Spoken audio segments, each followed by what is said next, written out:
there's an assumption that the best way to learn is hands-on. And the best way to verify that you learned something is hands-on. I will say that.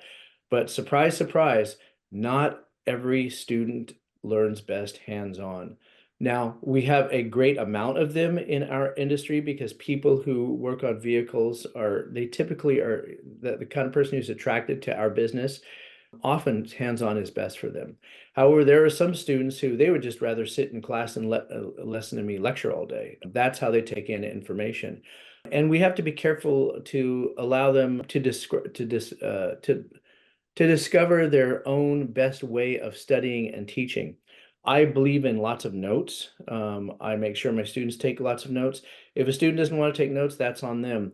However, I have found very few people who legitimately lose out by taking notes because a lot of people say, oh, it gets in my way if I take notes. And that's a really good point. They have to learn to figure out when is the best time to be taking notes and when is the best time to be listening. And I always tell them, if you're taking notes and I switch to a different subject, I apologize. I haven't noticed that you're writing. Please tell me to shut the hell up because your notes are very important to me. I revere those notes. I did have probably in the last 5 years, I've had one student who any kind of taking notes got in his way. So luckily he was young and he had a really, really good memory. It's like rock on, dude. But he tried it and that's the way it was. Another thing that I really believe in a lot is what I call the gift of repetition.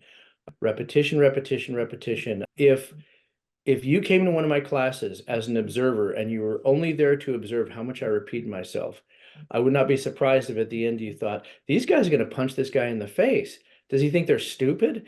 But it's the amount among adults, the amount of stuff that has to be repeated. We're almost like 2-year-old kids in technical education. Has to be over and over again. That gets back to the scenario I was talking about where everybody says, I have this down, and we walk to the car and it's gone.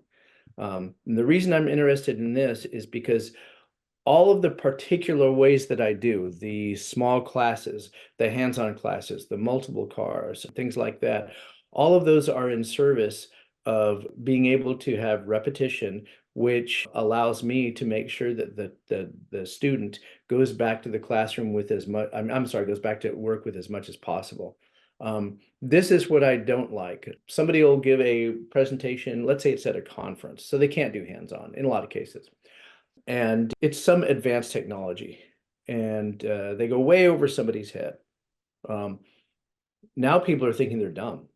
So what they do is they listen to the class and they walk out, and if somebody says genuinely, so what do you think of the class? That guy is smart. That was an amazing class. But the problem is what did you learn that you can do tomorrow? Because that's the whole damn idea of it. Not what you can learn to talk about, what you can learn tomorrow. And if we don't have the vehicles out there, if we don't have, the multiple vehicles out there, then we have a problem. I was really happy the other day. I was sitting in an advisory meeting at a community college in the Bay Area. And what they've done is they have drank the Kool-Aid. And the Kool-Aid is when they're working with their budget, the main thing to do is to get many of everything. So their idea is to get 6 of everything, 6 scan tools, 6 this, 6 that.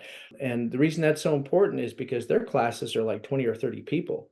God bless them. That would be, no matter what I did, the amount of learning that would happen in a class that big would drop if I went to 20 or 30 people.